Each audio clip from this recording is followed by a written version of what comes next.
The email arrived at 7:03. Subject: Urgent HOA compliance issue, Lot 17, my lot. Brenda Babcock, HOA President, Grand High Executioner of Grass Length and Mailbox Hue, had struck again.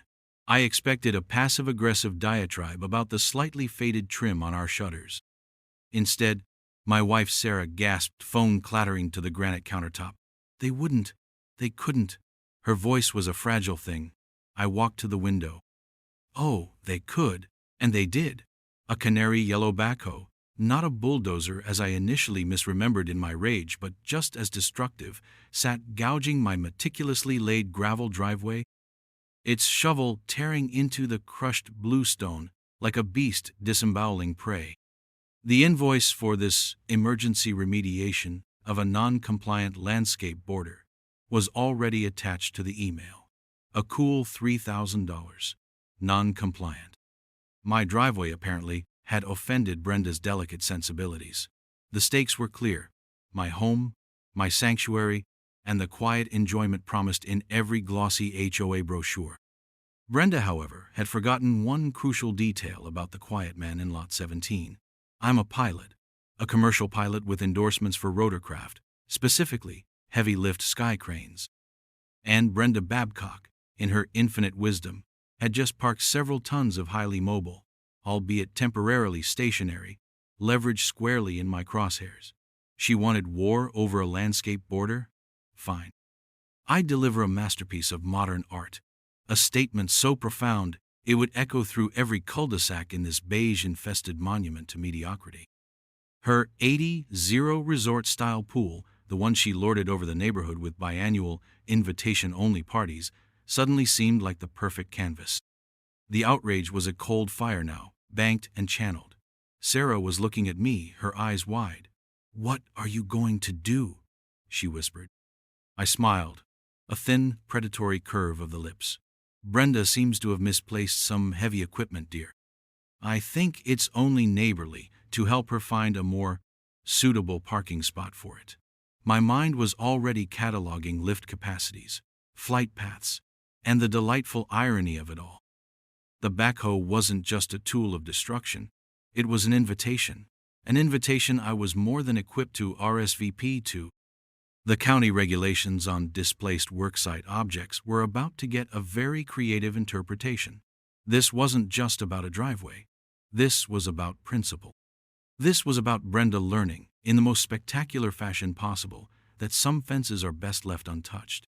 My inner checklist began: secure airspace, confirm equipment availability, legal consultation for preemptive defense.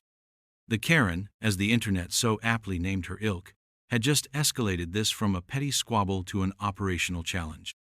And I never backed down from a challenge, especially one delivered with such flagrant, earth-moving contempt. The engine of the backhoe idled, a guttural taunt. Little did it know, its next journey would be airborne. My revenge would be precise, disproportionate in its elegance, and utterly, beautifully legal. Or at least, legally ambiguous enough to be a masterpiece of malicious compliance. The initial shock had passed, replaced by a clarity so sharp it could cut glass. Brenda had sowed the wind. She was about to reap a whirlwind delivered by a Sikorsky sky crane, or something equally persuasive. My legacy in this neighborhood wouldn't be defined by the color of my shutters, but by the day heavy machinery learned to fly. The first step in any operation is intelligence gathering. I kissed Sarah, reassured her that my plan, while audacious, would be meticulously executed. And then I went to work. The backhoe operator, a sullen young man who looked like he'd rather be anywhere else, was remarkably forthcoming once I explained I was merely documenting the HOA-sanctioned property improvement. He confirmed the machine was rented from Agreco Heavy Rentals, would be on site for a couple of days, maybe, and that Brenda herself had micromanaged its placement, practically drooling over the destruction of my driveway. "Said it was an eyesore, boss. Looked fine to me," he mumbled, shrugging. Photography was next. Every angle of the damage, every gouge in the earth, every smug little orange flag Brenda's landscaping committee had planted, was catalogued with forensic precision. Then, the target package. Brenda Babcock. A cursory online search painted a predictable picture.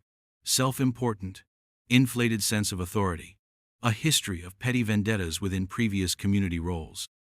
Her social media was a shrine to her own perceived fabulousness, filled with photos of her resort-style pool, often with herself posing precariously on an inflatable swan, margarita in hand. The pool was her pride, her symbol of status in our little suburban kingdom. Dimensions: approximately 40 feet by 20 feet, kidney-shaped, surrounded by expensive but surprisingly fragile-looking travertine tiles. Depth: shallow end graduating to an 8-foot deep end. Perfect. Mac, my old Air Force buddy, now running a specialized aerial logistics company, was my first call. A backhoe, you say? Into a swimming pool? He whistled. You always did have a flair for the dramatic, Jake. What model we talking? Weight? Dimensions? I fed him the details from the Agreco website for the specific model number the operator had let slip. Yeah, doable, Max said, after a few calculations. S-64 Sky Crane could pluck that thing like a cherry. Got one down at Feltz Field undergoing some routine maintenance, but she could be ready. This ain't exactly a FEMA contract, though. Gonna cost you. Cost is a secondary consideration, Mac. This is performance art. He laughed. Performance art, right. You'll need permits for a low-altitude heavy lift over a residential area, you know. Unless you're thinking of a more clandestine approach. Let's call it a time-sensitive relocation of unsecured private property posing an immediate hazard, I said. The hazard being my sanity if I have to look at that yellow monstrosity on my land another day. Mac understood.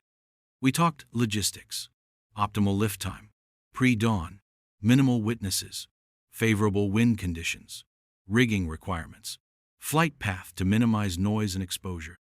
He'd need to do a quiet site survey, a high-altitude flyover, ostensibly for mapping services.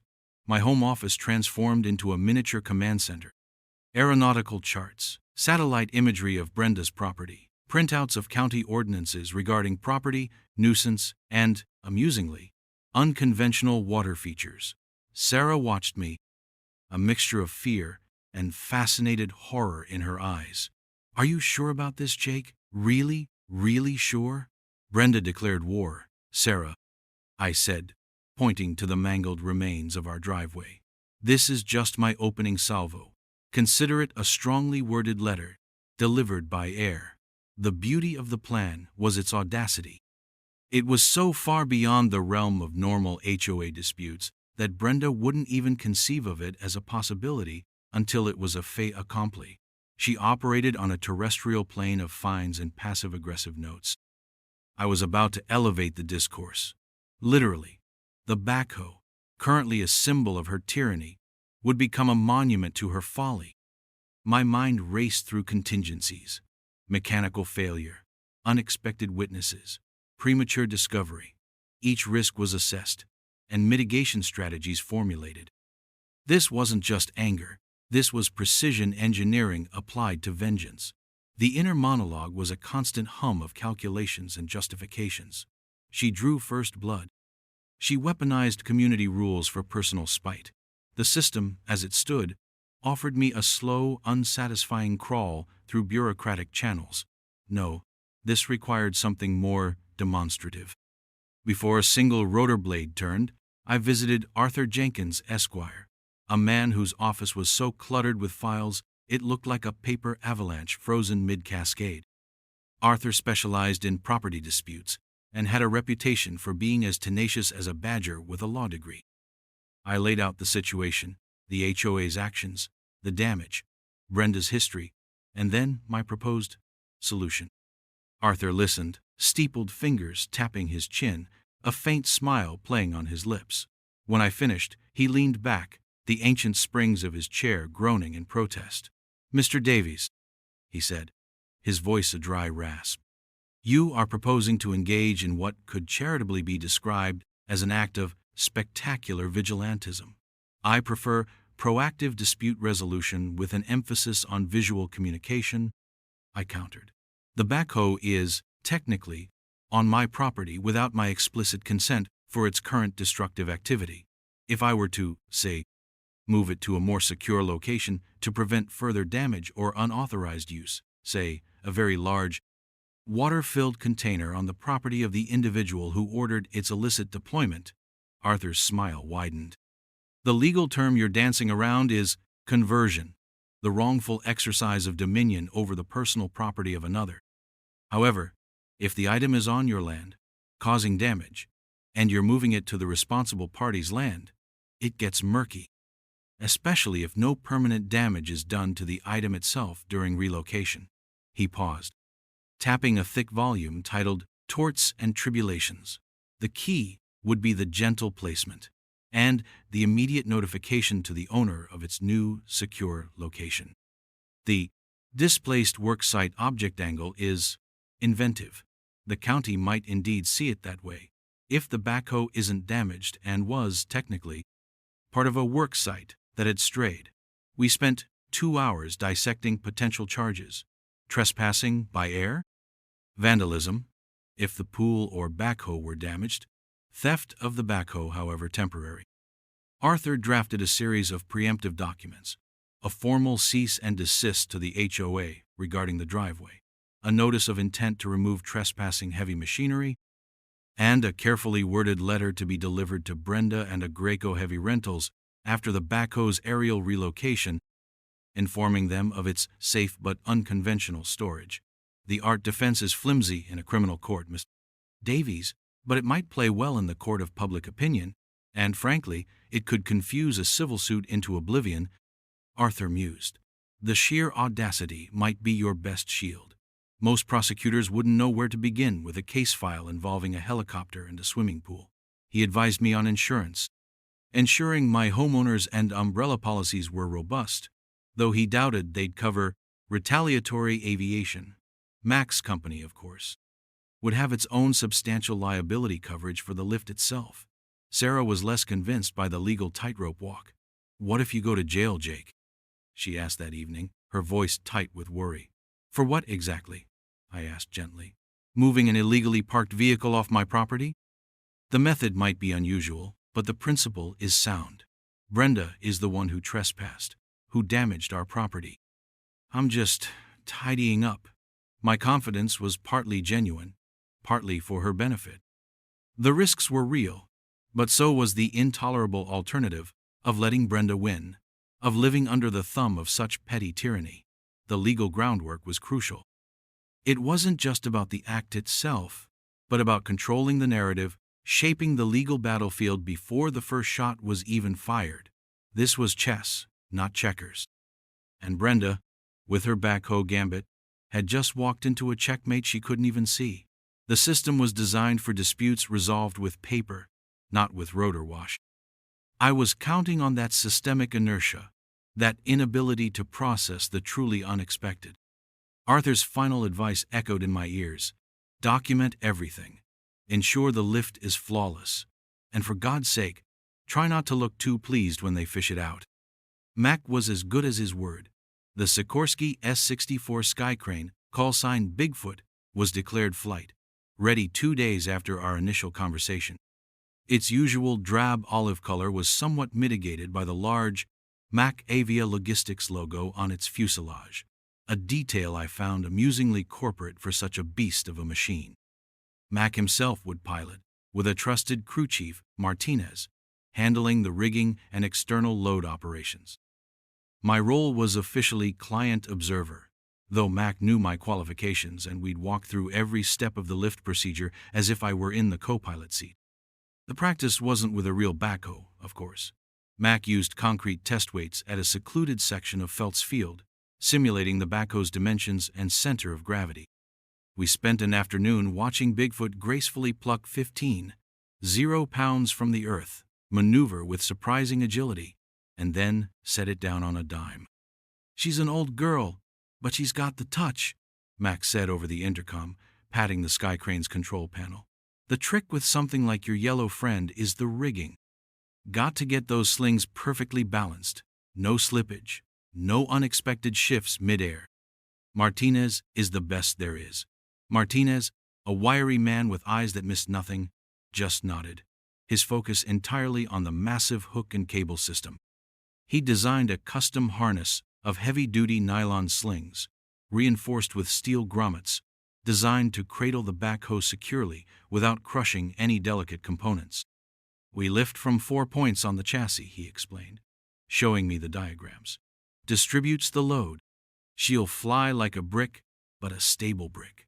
The cost Mac quoted was substantial, enough to make my accountant weep, but as I'd told him, this wasn't about money. This was an investment in peace of mind, a down payment on reclaiming my domestic tranquility. Sarah, bless her heart, had dipped into her emergency escape fund money she'd been saving for a trip to Tuscanito contribute. Consider it an early anniversary present, she'd said, a small defiant smile on her face. Just promise me Brenda's face will be worth it. Oh, it will be, I assured her. It will be priceless. The final piece of equipment was my own, a set of high-powered, image-stabilized binoculars and a digital camera with a telephoto lens.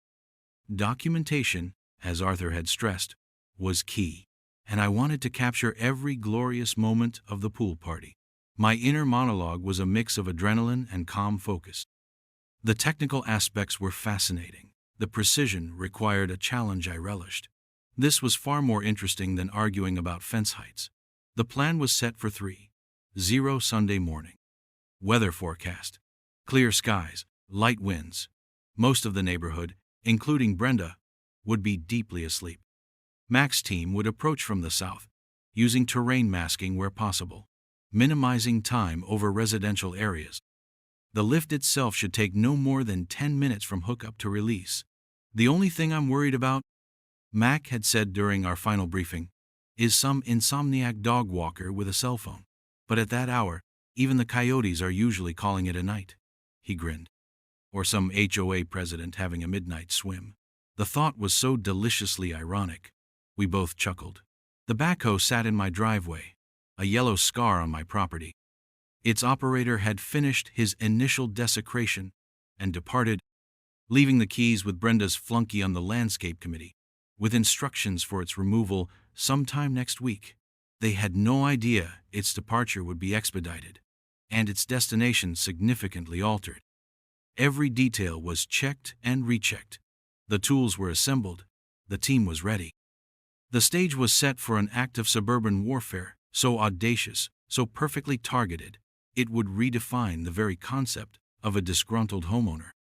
The world was painted in shades of charcoal and indigo when my alarm chimed softly at 2:00.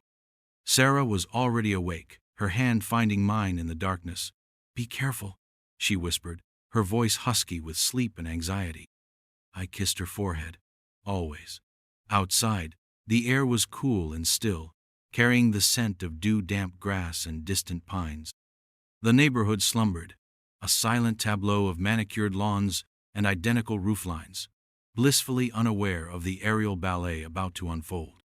I took up my observation post in the attic window, which offered an unobstructed, if slightly elevated view of my driveway, and, crucially, a clear line of sight towards Brenda's property 2 streets over. The binoculars felt cool and solid in my hands. 2:45. A faint, almost imperceptible thrumming vibrated through the air, more felt than heard. It grew steadily, resolving into the distinctive beat of heavy rotor blades. Mac was on approach, exactly on schedule. Through the binoculars, I picked up Bigfoot's silhouette against the faintly lighter eastern sky. A colossal, mechanical insect, gliding as silently as a sky crane can towards its target.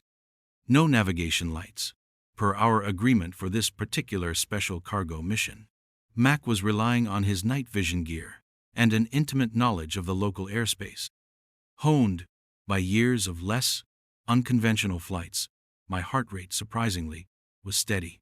This was it, the culmination of days of planning, the point of no return. 2:58. Bigfoot hovered over my property, its downdraft surprisingly gentle from this altitude, rustling the leaves in the oak tree at the edge of my yard, but little else. A single high-intensity spotlight lanced down from its belly, illuminating the yellow backhoe with stark precision. Martinez, tethered securely, descended on a winch cable, moving with the practiced efficiency of a spider. I could see him through the binoculars, a small dark figure against the glare, expertly attaching the pre-positioned slings to the backhoe's chassis. The process was swift, professional, almost balletic in its coordination. The thrum of the sky crane's twin turbines deepened as Mac prepared to take the strain. 3. The backhoe shivered, then lifted, its wheels clearing the ravaged gravel of my driveway by mere inches at first, then ascending smoothly, a captured beast being airlifted from its den.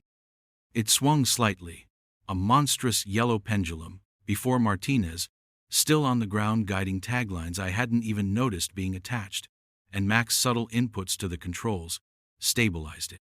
The sight was surreal, a 15,000-pound piece of earth-moving equipment, dangling beneath a helicopter rising silently into the pre-dawn sky. It cleared the power lines with ease, Mac piloting with the finesse of a surgeon. My camera whirred, capturing the moment. This wasn't just revenge. This was a statement. A declaration that boundaries, once crossed, would be redefined on my terms.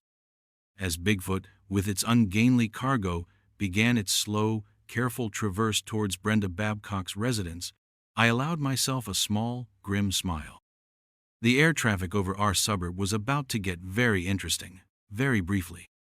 The flight path was a carefully calculated arc, minimizing time directly over houses, maximizing the use of open spaces like the small park and the wider boulevard that separated our section from Brenda's. The noise discipline was incredible. Unless you were directly underneath it, or knew what to listen for, Bigfoot was remarkably discreet for its size. This was the critical phase. Any mishap now, any premature alarm, and the entire operation could unravel. But Mac was a master of his craft. The backhoe, illuminated by the moon and the distant glow of streetlights, looked almost serene as it sailed through the night sky, a bizarre, heavyweight angel of retribution. Its final destination, one very expensive, very surprised swimming pool. The journey, though only a few hundred yards as the sky crane flies, felt like an eternity compressed into minutes. I tracked Bigfoot's progress through the binoculars, my breath held tight in my chest. The silhouette of Brenda's McMansion loomed, its ostentatious roofline a perfect backdrop for the impending spectacle. Mac brought Bigfoot into a stable hover, directly above the dark, kidney-shaped patch I knew was Brenda's pool. The spotlight, still focused on the backhoe, now illuminated the pristine turquoise water, making it gleam like a malevolent eye in the darkness. This was the delicate part. Not just dropping it, but placing it, artistically. Martinez, still on the winch below, although I couldn't see him now, would be giving Mac precise verbal cues, guiding the descent. The backhoe tilted slightly, its shovel pointing downwards as if sniffing the water. Then, with a slow, almost gentle deliberation, it began its final descent. I could imagine Mac's hands on the controls, feathering the collective, making minute adjustments against the slight morning breeze. The bottom of the backhoe's tracks kissed the water's surface with a soft schloop, sending ripples across the pool. Then, with a gradual sighing hydraulic groan from the sky crane's winch, it settled. It didn't crash. It didn't slam. It was placed. Placed with the care one might use to position a particularly challenging sculpture. The water level rose instantly, a miniature tsunami sloshing over the travertine coping and onto Brenda's meticulously manicured astroturf surround. The backhoe settled perfectly in the deep end, its cab and engine compartment submerged, but the top of its roll cage and the very tip of its extended boom remaining just above the waterline, like a mechanical Loch Ness monster surveying its new domain. A perfect 10-point landing, or rather submersion. 3:15. Bigfoot, its load delivered, ascended rapidly, the sound of its rotors already fading as Mac expedited his departure. Martinez would be winched back up, and they'd be back at Feltzfield before the first paperboy even thought about starting his route. The silence that descended was profound, broken only by the gentle lapping of water against submerged metal. I lowered the binoculars, a profound sense of satisfaction washing over me. It was done. The equation was balanced. Sarah appeared beside me, wrapped in a robe, her eyes wide. Is it? It is, I confirmed, my voice a low rumble. Brenda's pool now has a very significant, very yellow art installation. She peered through the binoculars, then let out a shaky laugh that was half disbelief, half admiration. Oh, Jake, you actually did it. She chose the game, Sarah, I said, echoing my earlier sentiment. I just changed the playing field. And the altitude. We watched for another few minutes, but nothing stirred. The neighborhood remained asleep, unaware of the masterpiece of malicious compliance that now graced one of its premier swimming facilities. My camera held the proof, but the image seared into my mind was even more vivid. That canary yellow backhoe, sitting placidly in the expensive blue waters of Brenda Babcock's private oasis. It was, I had to admit, a thing of terrible beauty, a monument to overreach, and a testament to the fact that even in the quietest suburbs, dragons sometimes sleep. And sometimes, they fly heavy machinery into swimming pools. The legal term Arthur Jenkins had used, spectacular vigilantism, felt inadequate. This was surgical. This was a statement. This was, in its own absurd way, art. And the artist, me, was about to get a very good night's sleep, for the first time since this whole farce began. The sun would rise in a few hours, and with it, a new day. For Brenda Babcock, it was going to be a very, very bad one. The first indication that Brenda had discovered her new pool ornament came not as a scream, though I'd hoped for one, but as a series of frantic, poorly punctuated emails to the entire HOA distribution list, starting at 6:47. Subject: Emergency. Vandalism my pool. The all caps were a nice touch. I sipped my coffee, Sarah reading over my shoulder, a smirk playing on her lips. Some monster has put a tractor in my pool. Brenda's email shrieked, "This is an outrage. I am calling the police. This is war." Subsequent emails, each more unhinged than the last, accused various unnamed enemies, and demanded an immediate emergency HOA meeting on her violated AstroTurf patio. At 8:00, as if on cue, 2 county sheriff's deputies rolled slowly down our street, their expressions a mixture of boredom and mild curiosity. They paused by my house, then continued towards Brenda's. I decided a morning stroll was in order, casually, of course. As I ambled past Brenda's property, maintaining a safe, non-confrontational distance on the public sidewalk, the scene was pure suburban chaos. Brenda, hair askew, dressed in a silk robe that had seen better days, was gesticulating wildly at the 2 deputies, who were peering into the pool with expressions that struggled to remain neutral. A small crowd of neighbors had gathered, drawn by the commotion, and Brenda's increasingly shrill accusations. "It was him," she shrieked, pointing a trembling finger in my general direction as I neared. "Davies! Lot 17! He threatened me. He has a grudge because I'm making him fix his Eugley driveway." One of the deputies, a burly man with a name tag reading Miller, turned his impassive gaze towards me. "Morning, sir. Know anything about this?" "About Mrs. Babcock's new water feature?" I asked, affecting mild surprise. "Only that it's certainly striking. Is that a backhoe? How on earth did it get in there?" My tone was pure, innocent bewilderment. Brenda spluttered. "Don't play coy with me, Davies. You did this. You and your flying devils!" Deputy Miller sighed, a sound that conveyed deep, existential weariness. "Ma'am, do you have any evidence Mr. Davies was involved? Or any evidence of flying devils?" "Evidence? The evidence is in my pool," she screeched, pointing dramatically. "He's a pilot. He has access to things." "I'm a pilot, yes," I confirmed calmly. "Mostly commercial passenger jets these days. A bit oversized for poolscaping, I'd imagine. And as for the backhoe, wasn't that the machine your HOA hired to remediate my driveway yesterday?" Perhaps the operator had a bit too much fun and forgot where he parked it. This, I knew, was a calculated risk, a gentle nudge. The operator was long gone. Agreco Rentals would soon be getting a call. The other deputy, younger, trying not to grin, was taking notes. "So, you're saying you had nothing to do with this, Mr. Davies?" Miller asked, his eyes sharp. "Absolutely nothing," I said, meeting his gaze squarely. "I was as asleep as everyone else, I presume. Though I must admit, it's quite the conversation piece. Very avant-garde." Brenda looked like she was about to spontaneously combust. "He's lying! Arrest him! He's a menace!" The neighbors were murmuring, a delicious blend of shock, awe, and barely concealed amusement rippling through them. They'd all suffered under Brenda's reign, in one way or another. This was better than cable television.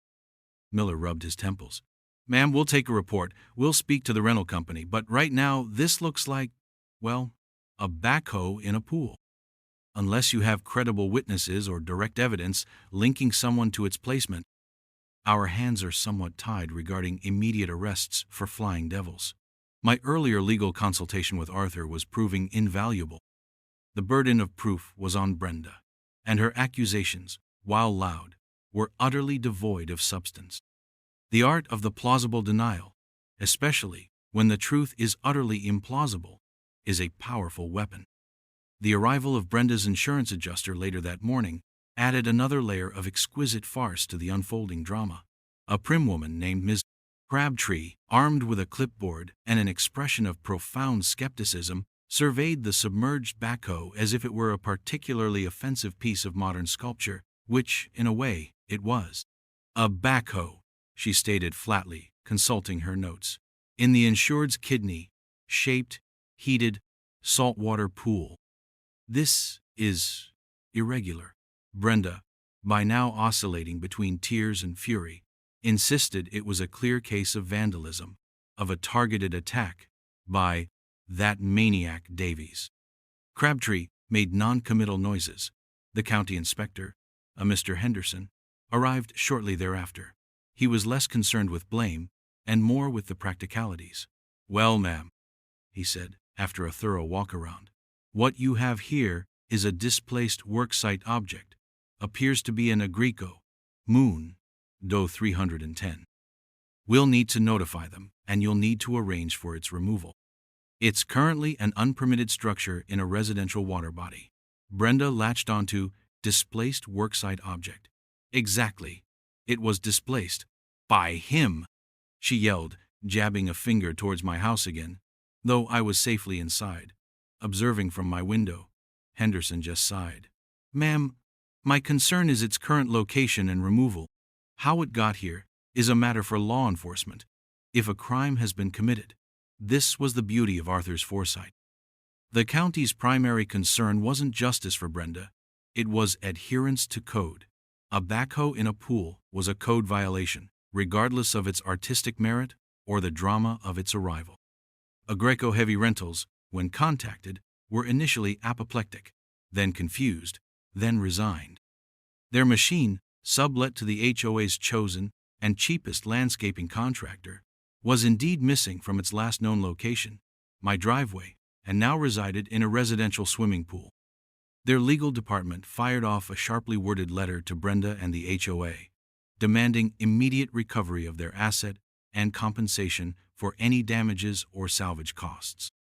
My letter, drafted by Arthur and delivered by courier that morning to Brenda, the HOA board, and Agreco, stated clearly that unauthorized heavy machinery left on my property, Lot 17, constituting a trespass and nuisance, was relocated at 3:15 this morning to the property of the party believed responsible for its initial illicit placement, namely the HOA president's residence, for safekeeping and to prevent further damage to my property. You are advised to arrange for its prompt collection. The phrase, "relocated for safekeeping," was Arthur's particular genius. The police, despite Brenda's hourly calls, could find no evidence of forced entry at my property. No witnesses to any aerial activity beyond vague recollections of a funny noise from a couple of early risers, and certainly no sky crane parked in my garage. My alibi, asleep in bed with my wife, was unshakable. Brenda's attempts to have me arrested for grand theft auto of a backhoe, vandalism, and general nefariousness stalled against the wall of prosecutorial indifference to cases lacking actual evidence. The legal ballet was a joy to watch, albeit from a distance. Each of Brenda's frantic parries was met with a calm, legally sound countermove. She was flailing in a web of her own making, amplified by my single, decisive action. The term displaced worksite object began to circulate through the neighborhood with a certain dry amusement. My statement, relayed by a bemused Deputy Miller to a local news stringer who'd picked up the police blotter item, backhoe found in pool no leads, that I considered it a rather bold piece of found object art, a commentary on suburban overreach, made the evening news snippet. The legend was beginning to write itself. Brenda was no longer a feared tyrant. She was the lady with a backhoe in her pool. Her power was draining away with every bewildered official and every snickering neighbor. The emergency HOA meeting, convened 2 days later on Brenda's now slightly swampy AstroTurf patio, the backhoe was still in the pool, awaiting a specialized crane service Agreco was reluctantly arranging, was less a meeting and more an insurrection. Brenda, looking haggard and defeated, tried to rally support, to paint herself as the victim of a vile, unprovoked attack. It didn't work. Mrs. Persons Henderson from down the street, a quiet woman who'd once been fined by Brenda for excessively cheerful holiday decorations, was the first to speak. "Brenda," she said, her voice surprisingly firm, "with all due respect, this whole situation is because you tore up Mr. Davies' driveway over a border dispute. That backhoe wouldn't be in your pool if it hadn't been on his property first." A murmur of agreement went through the assembled homeowners. Tom Albright, whose prize-winning roses had been declared a visibility hazard by Brenda's committee, chimed in. "And that $3,000 remediation bill you tried to stick him with, for gravel? That was outrageous." One by one the grievances aired. A litany of petty fines, overzealous enforcement, and Brenda's autocratic rule. The backhoe in her pool had become a bizarre catalyst, a yellow metal symbol of defiance that had emboldened the previously silent majority. My role in its relocation was, of course, officially unknown, a delightful open secret that hung in the air, unspoken but universally understood. I attended the meeting, naturally, expressing my sympathies for Brenda's unfortunate aquatic situation, while also reiterating my demand for the immediate and full restoration of my driveway at the HOA's expense. The cost of removing the backhoe from Brenda's pool was astronomical. Agreco's initial quote involved draining the pool, bringing in a 100-ton crane, and extensive labor. Her insurance company, Miss Crabtree, having determined the event, fell under a highly unusual and possibly intentionally facilitated circumstance exclusion, was washing its hands of the affair. Brenda was looking at a bill that would likely exceed the value of the pool itself. The HOA board, a collection of nervous-looking individuals who had previously rubber-stamped Brenda's every decree, was in open revolt. A motion was tabled for a vote of no confidence in President Babcock. It passed overwhelmingly. Brenda sat there, stunned, as her carefully constructed empire of beige conformity crumbled around her. The public reckoning was swift and brutal. She had sown petty tyranny and reaped a harvest of ridicule and financial ruin.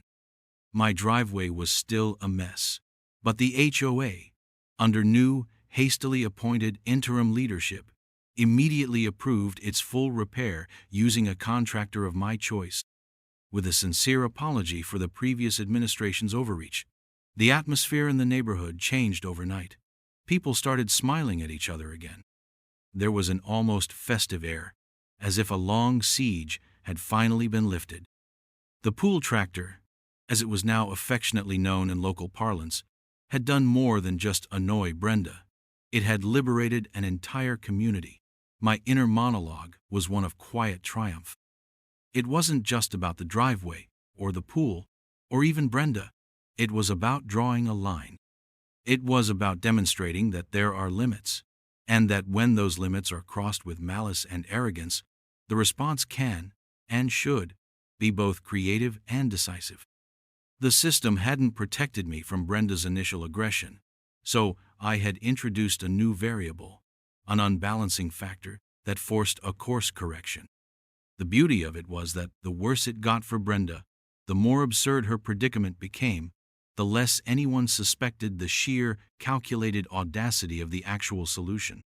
They were looking for a vandal, a disgruntled teen, not a highly skilled professional executing a complex logistical operation as a form of artistic protest. Brenda Babcock sold her house 6 months later, at a considerable loss.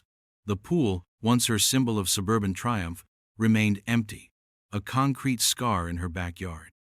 The cost of the backhoe extraction, coupled with repairs to the pool shell which had, surprisingly, suffered some minor stress fractures from its uninvited guest, had financially crippled her. The HOA, under its new blessedly reasonable leadership, footed the bill for a landscape architect to redesign my driveway. It was now a tasteful arrangement of permeable pavers and native grasses, fully compliant with even the most stringent interpretation of community guidelines, and, more importantly, a subtle monument to the victory. My wife Sarah finally booked her trip to Tuscany.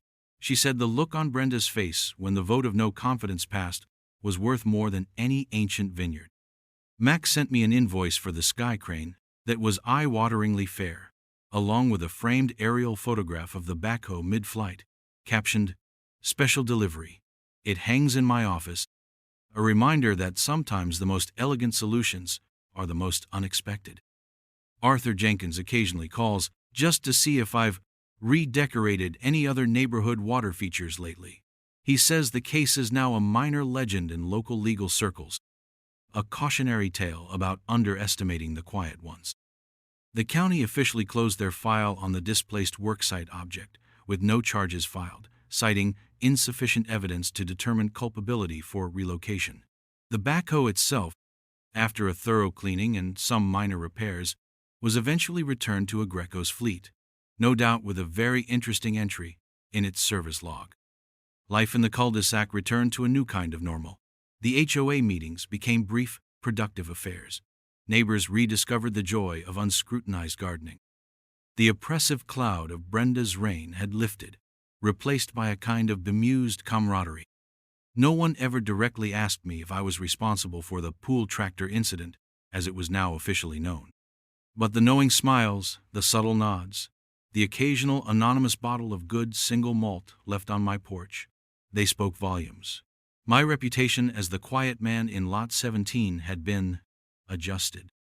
I was still quiet, still kept to myself, but there was an undercurrent of respect, perhaps even a touch of trepidation. No one was eager to test my boundaries again. My act of artistic expression, as I still privately termed it, had achieved its purpose. It wasn't just about revenge, though there was a cold, satisfying core of that. It was about restoring balance, about demonstrating that unchecked power, even on the petty scale of an HOA, invites a proportional, if creatively applied, response. The legacy of that night wasn't just a funny story. It was a shift in the local power dynamic. It was a reminder that even in the most meticulously planned communities, chaos, when strategically deployed, can be a powerful agent of change. And sometimes, the most effective way to make a point is to elevate it, quite literally, above the mundane.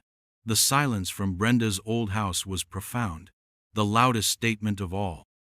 The new owners painted their shutters a rather daring shade of teal. Nobody said a word. The neighborhood had learned its lesson: don't poke the bear, especially if the bear has access to a sky crane and a very precise sense of poetic justice.